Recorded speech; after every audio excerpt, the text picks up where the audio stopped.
Mfundisi uNtobela Mvangeli, uNtobela. Konke nje vele. Haleluya, konke vele kumoya konke. Mfundisi uMvangeli konke umoya owodwa. Haleluya. Siyabingelela kakhulu eVangeli. Ngethimba lapho lonke elihlelayo, mama Philisa ngibingelela egameni likaJesu. Siyabonga abantu abasha naze nabahle egameni likaJesu. Haleluya. Siyabonga abazalwane ebazi ngokuhlela endlini. Engaze nasifakisa abawuntuli. Ngabona nje nasesizithola sesiseyintweni. Siyabonga nje uNkulunkulu ukuthi nje ibandla laseWord of Grace ulibeleletha njalo. Ulibeleletha njalo nje bazalwane. Kuyisibusiso nje ukuba nendlela yesonto. Ungalelwa abantu abanye amabandla uyabo yonke leyo kodwa ngisibonga isibusiso sokuthi uNkulunkulu nje eWord of Grace wasipha lesibusiso sokuthi sibe nazo izindlu zokukhonzela yinhle bazalwane very neat konke nje okay haleluya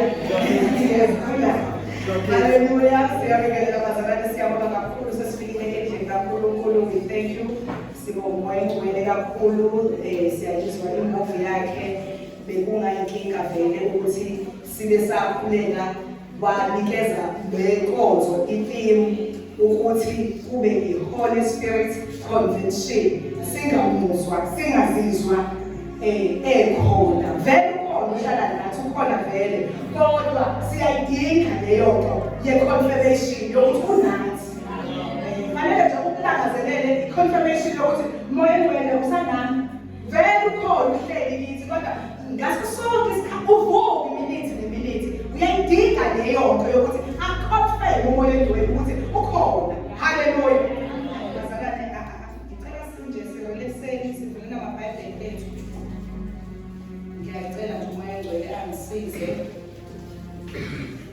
angisize njengokuhlela kwakhe ukuthi kwenzeke konke ngokohlelo lwakhe angifisi ukubambazela ngenze ngendlela yami ngifisa nje ukwenza ngicela nje konke iBhayibheli ezini angifundisi sizofunda nje bazalwane ziningi nje amabhayibheli esizowafunda siyabonga nje bazalwane sizokhonza uThixo haleluya mama uSimango omele phambi kwenu njengomvangeli eseshilo yomntwana kaNkulunkulu bazalwane ngisindisiwe egameni likaJesu ngayihlukanisela impilo yami ngayihlukanisa ngathi mase ngisindiswa ngase ngiyayizihlukanisela ukuthi akekho omunye sengiyomkhonza ngaphandle kukaJesu yena yedwa selokhu-ke ngenza leso sinqumo sokuzihlukanisela ngihamba naye akakaze bazalwane zangijabulisa akakaze nangelilodwa ilanga ngifike la sengithi ngiyazisola ukuthi ngakhethelane kuJesu kunalokho bazalwane nginefiye yokuthi kazi impilo yami kanjani mangase ngisuke kuJesu that is my biggest fear empilweni yami ukuthi kaze impilo yami inganjani mangase ngisuke kuJesu sona siqobo bazalwane eyinqubeni zonke ezingakhona esithathayo emhlabeni isiqobo sokuthatha uJesu bazalwane isimo ngasoze wayisola kusona yingakho kumele noma ususontile abazali bakho babisa esontweni kodwa azi ukuthi kumele ufinyelele ekuvumeni uJesu njengenkosi nomsindisi impilo yakho iphathwa wena bazalwane ngiyenzela ukuthi ngoba vele inkonzo yabasha ngifuna sihlukanise lento yokusonta nensindiso uhambo lwakho noJesu very important bazalwane otherwise lento kaHoly Spirit vele ngeke uzuyizwe noma futhi ngeke uzuyi-understand futhi ngeke izisebenzele uma ungahlangananga noJesu into ezokwenza ukuthi uyi-understand into kamoya engcwele the journey with the Holy Spirit uvuma uJesu ukuthi uyinkosi nomsindisi empilweni yakho wasehlukanisela baningi phela omoya angithi ingakho sithi Holy Spirit it's because baningi omoya so wena bangabe ungena kaJesu uyongena kulo moya oyingcwele umoya weqiniso haleluya manje kukhona le moya uyabona kukhona umoya lo kuthiwa owamandiki namandaba khona bazalwane khona umoya, it's a spirit. I guess it's a spirit. Maningi ama-spirit again. That is why namhlanje sizohlukanisa ukuthi onjani lo kuthiwa ngu-Holy Spirit. Because ikhona vele imimoya. Lo okwenza ukuthi uhambe ngenyawo usuka la uziyofika esiteni kwaKhatana. Umoya wemindeni namandawo ukuthi usungeniwe umoya.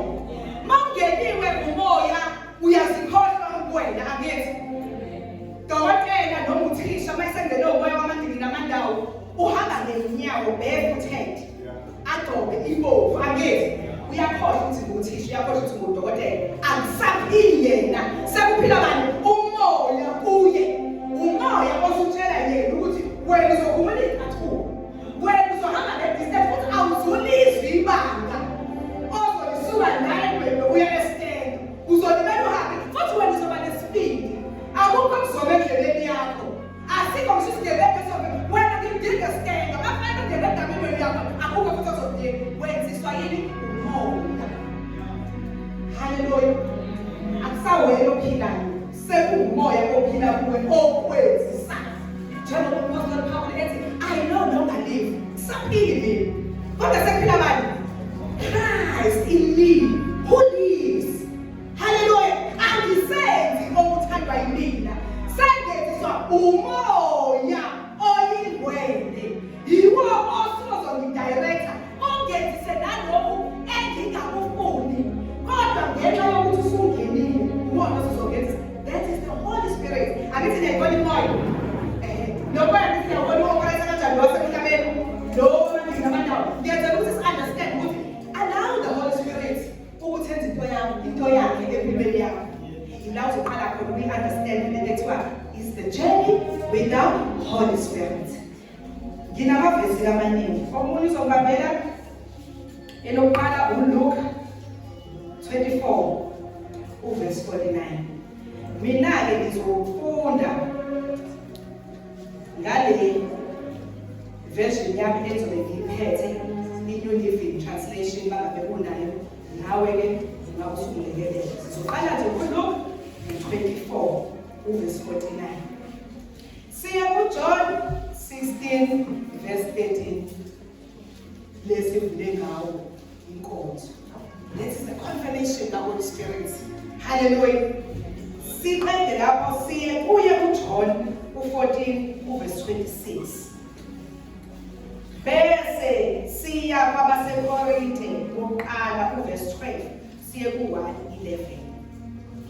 Verse 1 to 11 sifunda bazalwane sizofundisisa nje wonke lama scriptures ukuze si-understand le nto kamoya oyingcwele. Bese siyovala ke ngo-Acts chapter 2 verse 1 ngiyobona ukuthi simanje. Siyaqala bazalwane. This is the Holy Spirit convention. Hallelujah. Sindawonye bazalwane. This is the Holy Spirit convention. Holy Spirit esizokhuluma ngayo. Holy Trinity. Sino God the Father. Sino Jesus the Son. Bese sizoba nobani no Holy Spirit. I-Trinity le ukuthathu kukaNkulunkulu. Hallelujah. Sizokhuluma ngale ngxenye yesithathu. Le God the Father i-existe kakhulu operation yayo kwi-Old Testament. Besimbona lapho uNkulunkulu ezisebenzela yena as the Father, ezi-operatela emhlabeni, ezikhulumela noMose ukuthi akenzeni. Khipha abantwana bami, ngigcinisa imkhumbi, ngiyayikhipha, ngenza yonke into. UGod the Father kwa-ibhayitheni yayisaphethe uyena kwi-Old Testament ezi-operatela. Hallelujah. Then kwi-New Testament waqala uJesu wazalwa. Ibhayitheni yabuyiselwa kuJesu ukuthi manje kuzo-operate i-second of the Trinity izo-operate yona.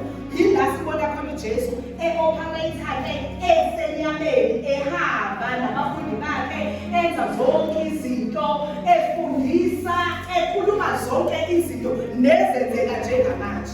Hallelujah. Then uJesu uthe lapha kwi-Acts emva kokuvuka kwakhe le nto ekuthiwa nge-ascension. Nge-ascension yakhe day kwaba khona i-instruction ayikhiphayo noma isimemezelo noma umhlahlandlela wokuthi webafundi bami, njengoba owamumsebenzi iBaytel isiphela la umsebenzi wayo, manje sengizoyihelovela ku-Holy Spirit. Uye osezothatha iBaytel kube uyena o-operator. Sezwana, njengamanje bazalwane sikuleyo Baytel ka-Holy Spirit until Jesus comes back athathe ibandla lakhe. Holy Spirit yena existayo, yena onikeziwe iBaytel uJesu, waze kwabatshela abafundi bakhe. Sisazoyabula abafundi webafundi bami, yabona ngasikhathi kwenzeka iPentecost beseJerusalem, wathi-ke nizolele ngisize nihlale la, ningahambi until aze afike umoya engcwele, because angeke uze nihambe ijeli engekho umoya engcwele. Wemfundi wami, njengoba sengihamba ngiya ezulwini, awuzomsusa ngisho unyawo, uzohlala la ulinde aze afike umoya engcwele, and then you will continue with your journey. Yileyo ndaba esikuyo njengamanje. Siyapha kuLuke 24 verse 49 ukhona bafundela ngezulu. Bekani ngiyathumela kini isithembiso sikaBaba, kepha hlalani emzini nize nembathiswe amandla avela phezulu. Ngiyacela ukuthi uphilela. Bekani ngiyathumela kini isithembiso sikaBaba, kepha hlalani emzini nize nembathiswe amandla avela phezulu. Ngiyabingelela namhlobo ngiyabonga.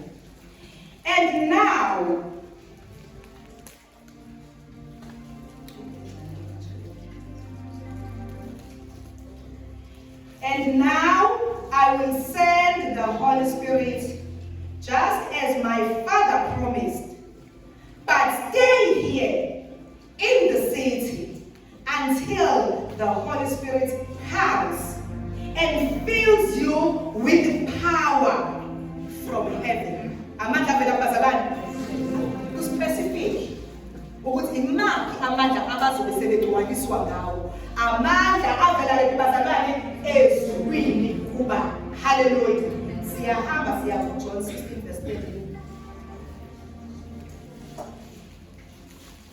John 16 verse 13. Kepha nxa esefikile yena umoya weqiniso uzakuyiholela kulo lonke iqiniso, ngokuba akayi kukhuluma ngokwakhe, kodwa lokho akuzwayo uyakukhuluma animbikele okuzayo. When the Spirit of truth comes, He will guide you into all truth. He will not speak on His own, but will tell you what He has heard. He will tell you about the future. Siyabona isithathu. Yena uJohn 14 verse 26. Kepha umduduzi umoya ongcwele ubaba ayakunithumela egameni lami, uyakunifundisa konke, anikhumbuze konke engitshele khona.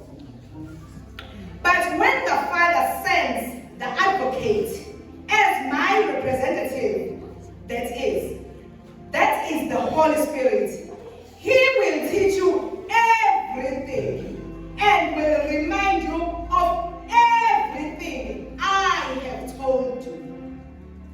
Hallelujah. 1 Corinthians chapter 12 verse 1 to 11. Iziphiwo zikaMoya Chapter 12. Iziphiwo zikaMoya ezahlukeneyo nokuphathwa kwazo. Isihloko leso. Kepha maqondane neziphiwo zokomoya angithandi bazalwane ukuba ningabi nakwazi. Niyazi ukuthi nisengabezizwe naholekela kuzo izithombe eziyizimungulu nakuba naholwa kanjalo. Ngakho ngiyanazisa ukuthi akukho muntu okhuluma ngomoya kaNkulunkulu ongathi kathuka uJesu. Futhi akukho umuntu ongathi uJesu uyinkosi kuphela ngaye umoya ongcwele. Kepha kukhona iziphiwo zomusa ezahlukeneyo. Kepha nguye lowo moya kukhona izinkonzo ezahlukeneyo, kepha yiyo leyo nkosi. Kukhona imisebenzi yamandla eyahlukeneyo, kepha nguwe lowo uNkulunkulu osebenza konke kubo bonke. Kepha yilowo nalowo uphiwa okubonakalisa umoya kube ngokokusiza. Ngokuba omunye uphiwa ngomoya izwi lokuhlakanipha, kepha omunye izwi lokwazi ngaye lowo moya. Omunye ukukholwa kuye lowo moya, omunye iziphiwo zokuphulukisa kuye umoya munye. Omunye ukwenza imisebenzi yamandla, omunye uprofetha, omunye ukwahlukanisa, omunye uprofetha, omunye ukwahlukanisa,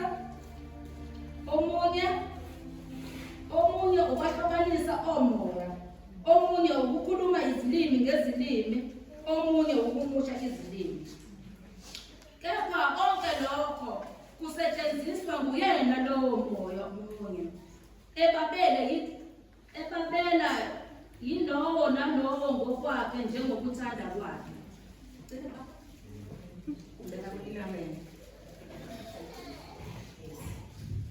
Haleluya bazalwane. Sikhuluma ngegama kaMoya Engcwele la. Ubani uMoya Engcwele? Ngeke ngachaza ukuthi uMoya Engcwele uyiTrinity. Kahle uMoya Engcwele bazalwane uwumuntu nje. Yabona njengoba kunomngane wakho nje. Uwumuntu uMoya Engcwele. uMoya Engcwele uwumuntu. Azi ukuthi uyini uMoya Engcwele? Uwumuntu. Uhamba nawe, uhlala nawe.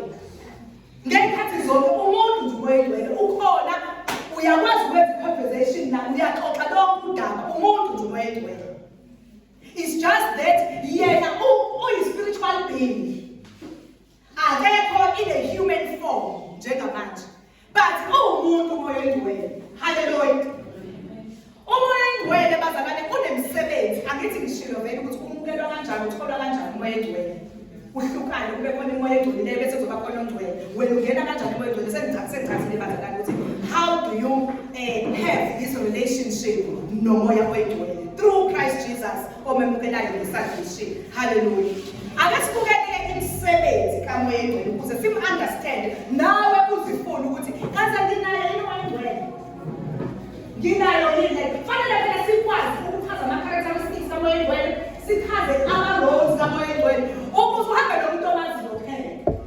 Ungahambi nomuntu ombona kwabanye abantu. Fanele uhambe nomuntu wakho wena omqondayo ukuthi nginomuntu uMoya Engcwele engihamba naye. Ube nesibindi, uhambe ungenakwesaba ngoba wazi ukuthi khona bani umuntu uMoya Engcwele ohlala nawe imini nobusuku.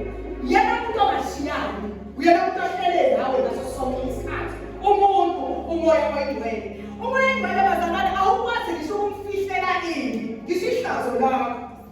uMoya Engcwele wazi yonke into ngawe. Umuntu phela uMoya Engcwele uhlala nawe, wazi konke kwakho. Uyena umuntu okwazi ukuyoveta kuyena uyomtshela ukuthi wena Moya Engcwele ubuhlungu la, noma uyatshela yena ukuthi la ngihlulela Moya Engcwele ngisize ngoba ama-roles akhe uMoya Engcwele ukholela kephi? Eqinisweni. Akekho omunye umuntu oneqiniso ngaphandle kaMoya Engcwele. Ngisho umngane wakho, ngisho umzali wakho. Ngisho umzali mina. Abazali kithi ngiyabazi. Khona umzali ozothi uma ngabe sekwenzeka izinto asasabe mntana msethele. Ngoba kanani yini? Akakwazi ukukholela eqinisweni. Kodwa umzali wakho uyathatha aku-introduce la uzothola khona uJesu.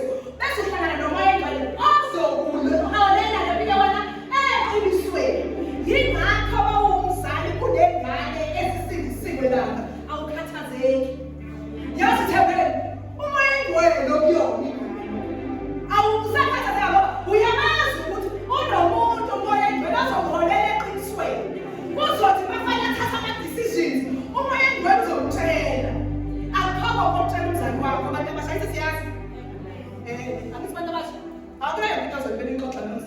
Ngiyazwa ngithi sihamba sigcine la exoxeni nabazali. Bathi umuntu wayengwena itshele konke. Ngoba uzokuholela eqinisweni. Futhi wayengwena abanye bakholela eqinisweni noma ngathi uyayiluza leyo nto kade uyihalela. Uyanathula uyiluzile. Ngoba uyimoya weqiniso. Hallelujah. Uhamba nomuntu othi noma kungenzeke kodwa ngoba ngibabhilisa ube nokuthula. Awuregrets ngoba nomoya awube nawo ama-regrets. Mawuhamba nomoya umlalela. Awubi nawo ama-regrets. Awubi nawo ukube. Awusebenzisi igama elithi ukube. Kuphela umsebenzisa-ke ekuthenini ukuba moya ngilalelile. Ngoba uma umlalelile awumsebenzisi ukube ngoba uholela eqinisweni. Yathanda yabona nje kuwo bonke ama-roles kakhulukazi abantu abasha ekufuna ukuthi uzogxila kona yileli lokuthi umoya wengcwele uholela eqinisweni. Ngisho ungaya ku-TikTok uyofuna i-advice khohlwa. Ngisho ungaya ku-Facebook noma ungaya ku-ChatGPT noma ungaya ku-AI whatsoever things that are created by Satan himself efuna ukusiduza. You will keep on checking with ChatGPT every time. But iqiniso uzoyithola umuntu umoya wengcwele. Yena ozobisa eqinisweni eliphelele. He is the comforter. Yaduduzana bazalwane. Yaduduzana umoya wengcwele. Lezosiza kwi-anxiety ne-depression. Moya wengcwele bazalwane. Moya wengcwele uzokunikeza nokuneliseka. Neliseke kulesi sikhathi sakusona, neliseke. Moya wengcwele uyakutshela, hayi uzasala uzizwa right. Moya lalela wena wenza moya wengcwele. Ungenayo iwifo, hayi uzasala uzizwa right. Hayi uzilobona nabanayo. No, right. Right. Moya wengcwele ukwenza ube right. Moya wengcwele. Sometimes that's enough, right? Remember wait. People, that's enough, right? People. That's enough to the more you want. That's enough, right? You think I say it. More you way, what is seven one? I don't know if I could put that on the top. What's the more you way? What's the more you want? Seven one. Oh, what you have in people?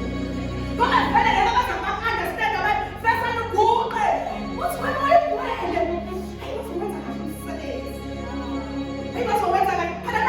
Ungakinjabule akayisibone kodwa impashini kodwa wena kuthi akufike ngikhilele likhaya lakithi ngiwasha amabhodwe ngibaphelele ngiwasha ingane ebheke ngihlale phansi ngisonde ngokholeka moya wengcwele ukwathi kakela sisonke moya msebenzi kamoya wengcwele yabona ukuthi udingakala nani moya wengcwele empilweni yakho ukwenza ungabi nasizungu. Ungatholakali nabe nama-section, ko-section C, ko-section B, ko-section D. Moya wengcwele. Akwenze nje ube right. Webantu abasha mina ngizokhuluma nabantu abasha. I know isikhathi esiphila kusona njengabantu. Siku-fast and furious time. Yayazi movie Fast and Furious. Sikuleso sikhathi webantu abasha. Ayi-fast impilo ayi-furious kanje. Umuntu moya wengcwele. Kalme, okhalme nje, okhalme uzizwe ukuthi ayazi ngirathi khona. Ubezwe bethi kuthini uveza uzwe inesiningi nesithefethefe lento abathi ayenziwe. Lalela nobazalana, umoya wengcwele wethela umsebenzi. Uyabona nje ngoba sihomba ngumsimanga, angisostandi ngimina nhlobo. Naka, susuma ingcwele empilweni zombona ngumsimanga. Susuma ngumsimanga, umoya wengcwele nje ushiya ngumsimanga. Ngaphandle komoya wengcwele bazalwane, angilutho lwakila. Lutho bazalwane. Ngisho abafundisi, ngisho babona, ngisho ababhishop abafaka lezi zilokuzane nje. Badinga umoya wengcwele. Umoya wengcwele bazalwane. Mina nje ngizonikeza ihambi lokuhamba nje ngomoya wengcwele. Akufundise umoya wengcwele how to speak. Umoya wengcwele. Wrong umoya wengcwele bazalwane. Phela ngithi ngenza ukuthi uma ngabe sesihamba nomoya wengcwele sesiyazi ukuthi imaphi ama-roads akhe. Umoya wengcwele bayithi thula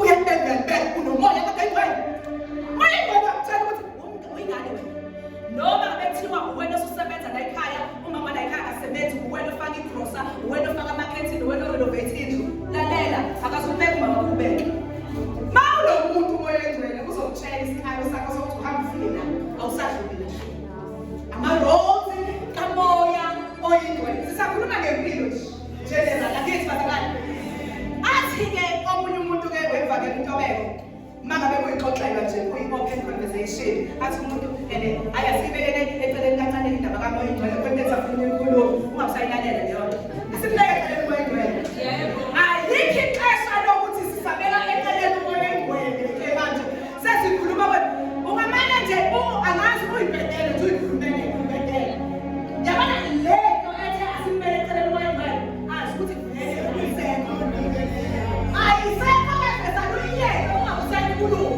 noma wena mkhwana kaNkulunkulu nomoya engcwele never pick a part of that ingabi gossip yasemsebenzini ingabi gossip yamaneighbors or whatsoever ungabusaba iphathi ngoba uzongaxela unomoya engcwele bese kuthukela umoya engcwele ukuthi bathi bayakhona kanti wena umyekile umoya engcwele sekutshela ukuthi thula awusafanele wena njengamanje umoya engcwele bazalwane uyasigayida akuthina sigayidayela bazalwane haleluya akuthina simtshelayo ukuthi wenkosi ngitshela indoda enefadrage sekuwena hamba phambili umoya engcwele sekuwena ulinda umoya engcwele manje alifuna ehamba le nami umoya engcwele ukhomba yenzi ngifuna haleluya bazalwane uye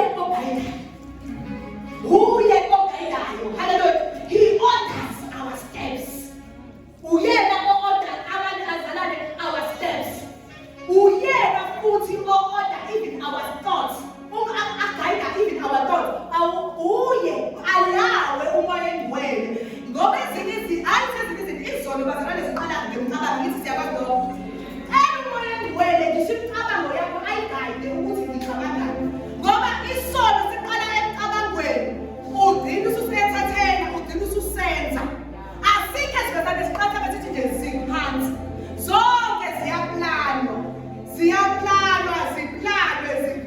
emqondweni unyekela umoya engcwele ukuthi wemoya engcwele ngisho imicabango yami ilawulwe nguwena imisebenzi yakhe bazalwane there are so many roles kamoya engcwele uyabona njengoba eBhayibhelini bethi nje uyofonela eqinisweni there are so many things ezilapha kwi-truth umoya engcwele afanele afundisa zona ezinye azizange zize zifakwe like zibhalwe eBhayibhelini but mangabe sithi umoya engcwele afanele eqinisweni it's because leyo nto eyofika ngaleso sikhathi eyisigameko uye umoya engcwele oyongisa eqinisweni lakhona njengoba sesivilapha nokukhulekela i-decision ma uvilapha ukukhulekela i-decision ofuna ukuyithatha awume-involve umoya engcwele ngisho ngale kuthiwa ufuna ukuthenga umbhede kwakona lokho angithi you want to buy you want to spend money mnikeza umoya engcwele ukuthi agade ukuthi isona isikhathi sokuthenga umbhede akukho umoya engcwele okunye engingaqala ngakho before umbhede haleluya bazalwane angithi wena uyamfaka kuwo wonke ama-decisions akho owathathayo moya engcwele ku-right ukuthi ngiqale ngokugada before ngibe nomuzi moya engcwele ku-right uqala ngomuzi before ngigadwe moya engcwele seku-right ukuthi senabona sengingagadwa yini yonke leyo nto bazalwane lalela bazalwane leyo nto ikhuluma nawe bese iyakhonfirme ngiyayithanda le mina into kamoya engcwele ayipheleli lapho kuphela kuyo i-confirmation alibe ekhonfirmela-ke ukhonfirmela kanje ngisazochaza ukuthi ubona ngani ukuthi umoya engcwele yena lo okade ekhuluma ngoba phela miningi imimoya ekhulumayo nemisindo enye isuke idriver vele ukulangazelela ngento ofuna ukuyenza bese kube ngazuthi iphimbo kamoya engcwele liyaku-approve kanti aliku-approve moya engcwele is a friend bazalwane singamcimi uyavuka ekuseni uyena muntu oqala before uthathe ngisho ifoni yakho moya engcwele nje fanele uxoxe naye wamazise zonke izinto zakho ozozenza zosuku xoxa nomoya engcwele idayari yakho yonke eyamoya engcwele nixoxa nomoya engcwele vuka ekuseni nje kubugwebhedeni uyabuqa phansi baba naku sengaqala usuke egameni likaJesu ukuthi moya ngcwele mangafanele futhi ngiye lapho ngicela ungivezele ama-signs okuthi ngingayi lapho. Makufanele ngenza ukuthi moya ngcwele ngivezele ama-signs okuthi ngingayi lapho. Moya ngcwele uthembekile. Uyazi nabazalwane ngifunda ukuthi ngisho umoya ngcwele uyakutshela ngisho ngabe kuthiwa umelwe enkonzweni ethile kuleke. Uma ngimele uba excited ukuthi ngimeliwe leya nkonzo hure Nkosi nikeze i-message kanti ukuze moya ngcwele kumele ngila. There are so many spirits bazalwane abaphakathi ngisho abangeni kade xoxa nomunye umzalwane esale engixoxela ngelinye ibandla elilethe elenza into bazalwane ovesele ukuze ukuthi abazalwane bakuleli bandla ngempela abayiboni lento.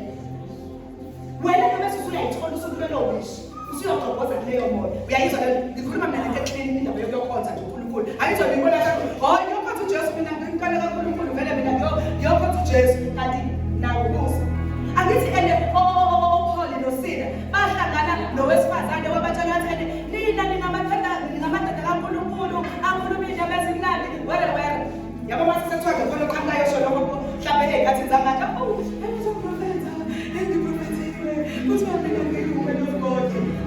babathane baphola bathi khona umoya okhuluma ngawo asinangile yabona lokho kushoda yebo khona kunjalo samadodana kaNkulunkulu kodwa sesifuna ukubona isource profetha ngamuphi umoya imuphi lo moya oprofetha ngawo asizona isayitwa ukuthi uthiwe uyi-woman of God sengifuna ukuthi umuphi lo moya ongitshela sizohlangana nomoya umoya kaNkulunkulu the Holy Spirit nalowa moya ongcolileyo ayevele owethu kuhlale urize above all noma ngabe indova umoya ngcwele uvesana rise athi nje lana-ke cancel batshele nje abantwana ukuthi hawu bafethu hayi this time ngixakekile angeke ngizokwazi ukukhonza angicingile umoya ngcwele useshaya isiphambano haleluya umoya ngcwele siyaveta abantu abasha singabulawa i-anxiety into phela bazalwane fanele simkhole umoya ngcwele ukhona awuhambi nomuntu ungamkhola kithi fanele ukukhola ukuthi yabona njengoba ngiguqa njengamanje ngikhuluma nomoya ngcwele ngikhuluma naye ngempela uyangizwa futhi uzomphendula vela yonke into oyizifukuzela la ngitshela umoya ngcwele nathi inyama-ke manje-ke angisazi-ke manje sekwenze njani ngoba nomshado ngubona awukazi akuzokube khona ngishiye inkanyezi engibolela ngakhona izazi sekubala amuli bazolala ngitshela umoya ngcwele webazalwane yazi umoya ngcwele bazalwane usebenza ngendlela ongakazi uzoyibona uyazi ukuthi babazalwane uma ube waguqa ngokukholwa kwakho sane walibika lonke lolo daba lwakho uyazi bazalwane ukuthi usukuma lapho khona into ayilethayo ethi ukholwa ufesane ikhohlwe yonke leya mhlawumbe kuyosenza kwenyanga ukuthi hayi bo mina ngabakhona into enjengayivukuze emoyeni wami hayi suke yazayingibedela lento unjani umoya ngcwele uyabona noma ekududuza mangabe sihamba siyoduduza abantu abalahlekelwe yihlobo zabo sithi umoya ngcwele uzokwenza njani uzoletha induduzo webazalwane uletha into kungazi ukuthi awazi une-black out alethe into ene-black out engeke izifikile zelento ithi zi phezu kwawo ithi uyahlanya ayawuhlanya moya ngcwele useletha leyo nto phela ethiwa yini induduzo bafika utshele bona ukuthi lalelani ingabe khona uNkulunkulu uthe abasova sishiya abasova siyekela uthe nje uyabaduduza bonke abadabukileyo usenze njalo bagcwele kuba uwena oduduza bona ngoba sefikile umoya ngcwele phinde futhi bakuze ubuhlungu uphinde ungene wena ekamereni eJehova uthi uma moya ngcwele hayi baze babuhlungu ungena kuhlaja ubuhlungu uyothi kodwa siphangeze kube ngasuthi uyakubona ingane makade uma umzali wayo isithi sengitshela una uzomthola kahle uma uyawatshela umoya ngcwele noma yini uthi usuka uqeda ukuguqa kube ngathi uyamtshela usathi sengimtshelile uba thinde phela nami umoya ngcwele uzobona phela ukuthi uzokwenza ini kodwa phela umoya ngcwele bazalwane haleluya wenza exactly bazalwane mina ngimtshela angimtshela mina ngento mhlawumbe ngabe ngayoyibhukisha ngahamba ngayo mina ngimtshela ngohambo lwami umoya ngcwele mina sengiyamazi umoya ngcwele uyahamba nje nomuntu uyayihambela bazalwane kuyaflowa kube mnandi nje bazalwane khulume nje yonke into hayi umoya ngcwele nalana phela yabona zakhala naye futhi boy futhi la yazi la uzofihlela nje noma ungathula uyazi ukuthi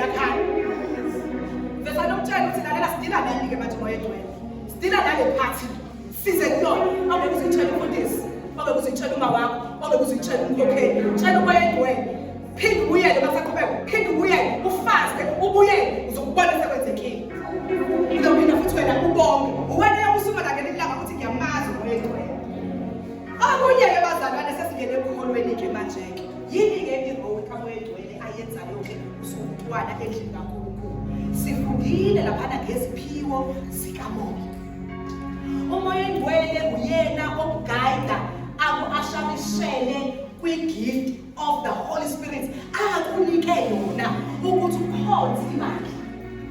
Yabona njengoba silana bazalwane sifana nebhodi yabomzimba kanje. Kunengalo, kunamehlo, kunomlomo, kunekhala. Akithi niyabona ukuthi zonke lezi zinto zinama-functions akhona. Mangase isuswe lengalo izokhala kahle noma ingabe isasele le. Kodwa kunale role edlalwa ngengalo yaka-right yodwa nje.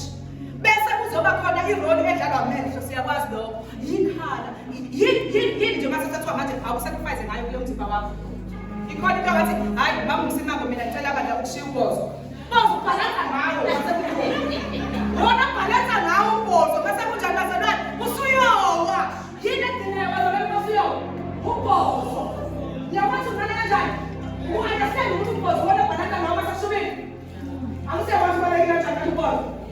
Yebo bazalwane sinjalo-ke singamaduzwanana njengoba sinda siwumzimba kaKristu. Kukhona ingalo, kukhona ihlobo, kukhona ubozo, kukhona ikhala, kukhona yona. Kuthiwa zonke lezi mpilo kade sifunda ku-1 Corinthians kuthiwa siziphiwe abantu bazalwane umoya umoya onjani oyingcwele bazalwane.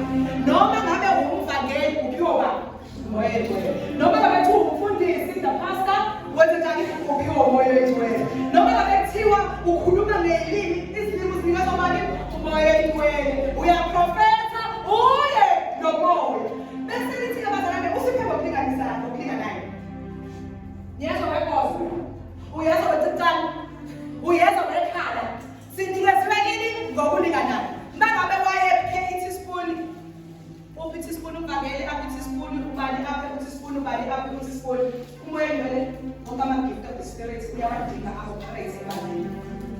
Ibandla elinga-operate sonke lama-gift ibandla exekayo. Ibandla elingenabo abavangeli ibandla elizobonakala alikhulu. Sizovangelana noma sesisindisiwe. Alibeleza ukuvangela noma sesisindisiwe uyasivangela. Uyasivangela manje siyalimalela manje ngoba bona sesingenile nje kwi-salvation. Angithi manje fanele kube khona ozodlala ingxenye yakhe. La manje fanele kube upastor ey'ndlini zakhe uyalusa wenza konke baphuma abavangeli balande babuyise ngaphakathi. Haleluya.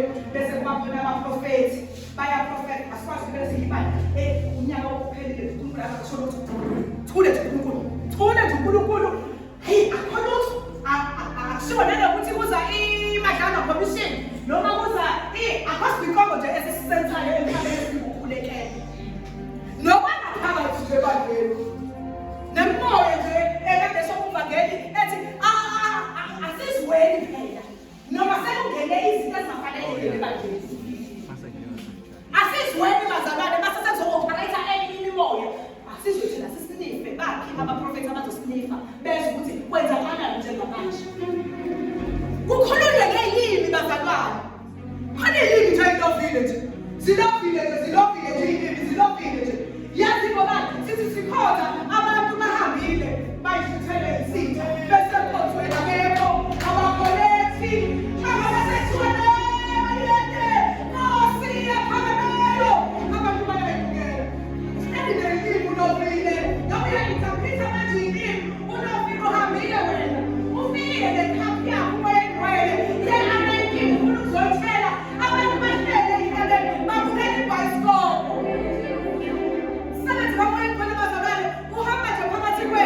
is hovering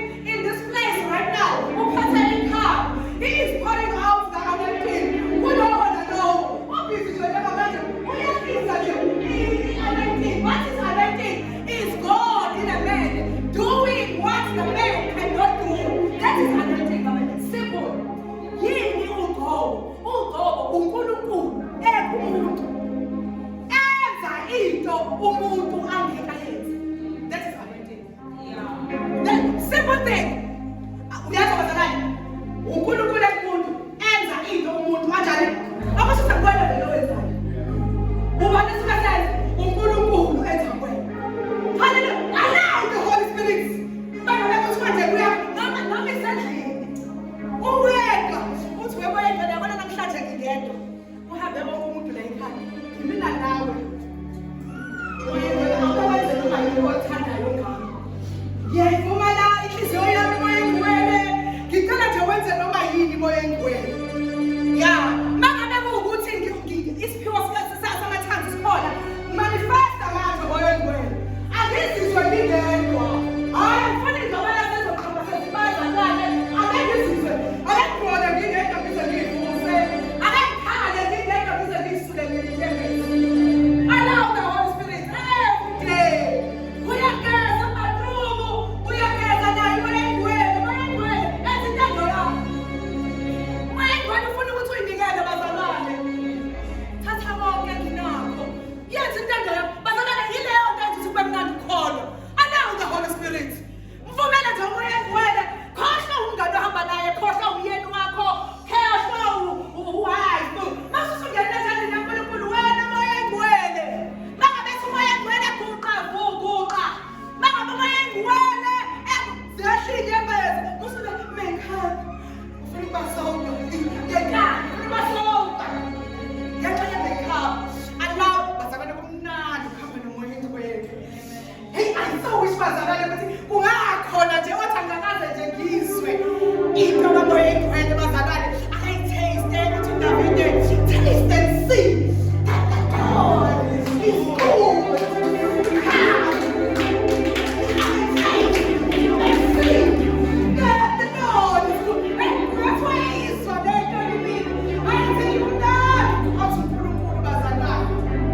When you allow the Holy Spirit bazalwane, it is so nice bazalwane. Kumnandi bazalwane. Hey bazalwane, kumnandi ukuhamba nomoya engcwele. Kumnandi bazalwane. Ukungafisi kushayana ukuthi ube nomuntu nabantu eduze kwakhe. Usuka sibazompintsha. Ufuna ukuhlala nomoya engcwele wena. Ufuna ukukhuluma naye. Ufuna akuxoxele. Akatshele something. Lord, tell me something new that I don't know. Usonjalo uJeremiya. Uthi Jeremiya ngibizele. Ngiyakuphendula. Ngiyakutshela izinto ezinkulu. Ngifihlakele. Uzwe abantwana ukisela ama-department asezulwini. Awungise bona lawo ma-department asezulwini. Ashali kulawo ma-department. Engawazi ngizwe nangawe eBhayibhelini. Awuhambe nami. NjengoJohane owathoba isesiqhingini sePatmos. Bethi baqedile ngaye. Kodwa wayithola engena ama-department asezulwini. Elibelengena. Ayagena boyisihlala somkhosi before time. Hey bazalwane, umbone uNkulunkulu wedwa. Umbone nje ukhaya uNkulunkulu khona-ke. Ngilapha manje akusekho la emhlabeni. Sengilapha manje ezulwini. Moya engcwele, umsebenzi wakhe to usher us in those departments bazalwane. Ayasikhombisa izinto ezinkulu. Hallelujah. Amen. Phethe ikhaphu moya engcwele. Siye lapha ku-Acts bazalwane, sengizovala Acts chapter 2. Sesizovala phethe inkomishi yakhe umoya engcwele. Bazalwane angeke ukuzwe ukukhonza uJesu mawungenalo uhambo nomoya engcwele. Hey bazalwane, uyabona mangabe usumukele uJesu. Awulangazelelele manje ukuhamba nomoya engcwele. Halangazelele izinto ezintsha. Izinto ngisho nothiwa ngakaze zenzeke awuzilangazelele. Umoya engcwele akakuzwisise. Akakuzwisise lezo zinto. Azibona manje izenze ibukela right izenze. Uthi inkosi kanti mina nizalindela kithuba. No, avail yourself. Umoya engcwele is ready. Umoya engcwele is ready bazalwane. Hallelujah. Acts chapter 12. Umoya engcwele bazalwane uphinde asinikeze i-gift of faith. Webazalwane niyazi ukuthi kuyisipho. It's a gift of faith. Fanele ukukhulekela ukuthi uNkulunkulu ngicela ukuba ne-faith. Ukholo. Ngicela uNkulunkulu ukuthemba. Uyabona mangabe uJesu ukukholo kwakho kukusindisile. Kumele uyikhulekele leyo level ye-faith. Lord, increase my faith. Angeke ngikholwe nje uNkulunkulu. It's a gift bazalwane letho moya engcwele. Indabona ku-1 Corinthians chapter 12. Gift of faith. Hallelujah. Khuluma ngezithombe ngama-tongues bazalwane. I-gift elethwa ngumoya engcwele. Njengoba sezwa abafundi bebhabhadiswa ngumoya engcwele. sibuyele ngosuku lwePentecoste. Hallelujah. It's a gift bazalwane. Ningadidiswa o-TikTok no-Facebook. Mina ngeke ngisho ngithi yabona mangabe ungakazoyifikele vele wena uhambe nawe nomoya engcwele. Yingakho uzodisiveka kalula namanga. Ngabe umuntu oresearcha kakhulu, iba umuntu ophila kakhulu nomoya engcwele. Oresearcha less. Phila kakhulu nomoya engcwele bese uresearcha less. Ungaresearchi kakhulu umoya engcwele umciphisa. Ngoba bazoqhamuka abantu bethi ayikho into ekuthiwayo ama-gift of tongues. Jabula ke nawe ukuthi ayikho lento ngoba uwe noma ngaze ufike umoya engcwele akubhabhadise uzizwe wena ungasazizwa uwena uzizwe usukhuluma into ongayazi. Mangabe ungakaze kwahlele khuleka. UNkulunkulu uneyimanga bazalwane. Hallelujah. Umoya engcwele akujabulisa uzukhale ukhuleke ukhale baze bacabanga ukuthi unosizi kanti lalela wena sebeyi-tears of joy. Uyabuka ubuhle baNkulunkulu ehamba nawe. Kuyadunyiswa lana wena usuthi bayede Nkosi omthwalayo akuthatha umoya engcwele akuyisele kuve hamba nawe mthwele akukhombise yonke indawo kuyadunyiswa ziyangena ingaqathaki bazalwane ngoba wena usekho la. Umoya engcwele ukhambisa nabo abijeni la kade nihamba khona naye ehambe mthwele makuthiwa bayede Nkosi when we understand ukuthi hayibo ngempela weJehova wena umkhulu ngoba mina ngeke ngihambe ngihambe ungeke sebenzi kamoya engcwele bazalwane. Running on the floor bazalwane. Akulona ihlazo ukuhamba nomoya engcwele. Detail anointing bazalwane is God in a man doing something that the man cannot do. Kusuka sekuye wenzayo wena njengesangoma sihamba ngeenyawo size siyofika esiteni. Allow the Holy Spirit. Bantu abasha ake sihambeni simqonde uNkulunkulu esimkhonzayo. Ake simqondeni ufike la uthi mawudebate khona nabantu uvesane uthule ukuthi yazi abantu abayazi lento. Angikhulumi mina itheory. Mina ngiyalwazi uhambo nomoya engcwele. Webantu abasha ake siphumele kule convention sihamba nomoya engcwele. Ake siphumele ndawo ukulangazelela noma ngabe kuthiwa ukuzwa akukhulekele ukuthi weNkulunkulu ngifuna ukuhamba nomoya engcwele until ngize ngifike usuku lwami lokuhamba emhlabeni.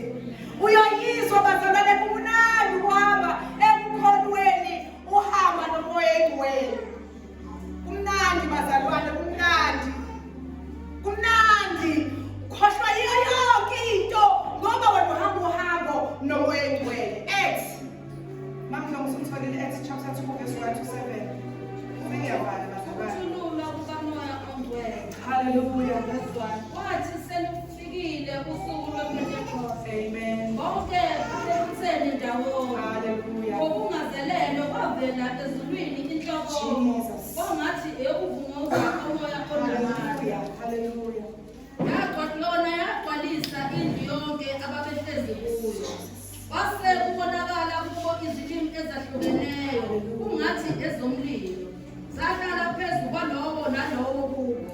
Base begcwala bonke umoya ongcwele. Baqala ukukhuluma ngezinye izilimi.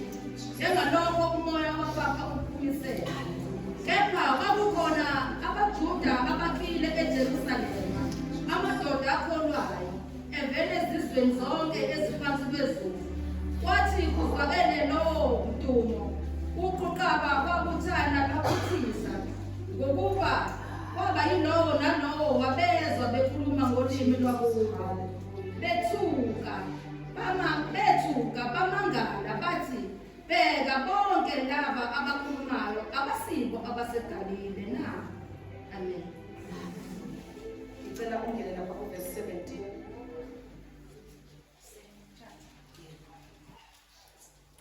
Uyakuthi ezinsukwini zokuphela kusho uNkulunkulu ngiyakuthulula umoya wami phezu kwayo yonke inyama. Jesus. Amadodana enu namadodakazi enu ayakuprofetha. Izinsizwa zenu zibone imibono. Abadala benu bakhuphe amazwi. Jesus. Hallelujah. Moya engcwele bazalwane. Khuluma nangama dreams and visions. Siyabadinga abazalwane uNkulunkulu abantu azobavusa babone imbono. Sekuyiso leso sikhathi uNkulunkulu azosivusela khona abantu abazobona imimbono bazalwane, baphuphe amaphupho, bedrayive umoya oyingcwele. Haleluya. Sidinga abantu abazoprofetha bazalwane. Khona kuleli bazalwane. Angikhulumi ngakwenye indawo, ngikhuluma kuleli.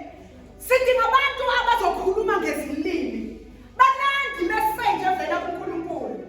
Sidinga abantu abazojubalala abazalwane baphume kulendle sithi siyakhonza. Bona basekho sebeyodownload izinto eziwini, behle nazo bazozibeka ebandleni. Sidinga abantu abazoba inhliziyo kaNkulunkulu lapho ezokwehlisela khona ama-visions and dreams.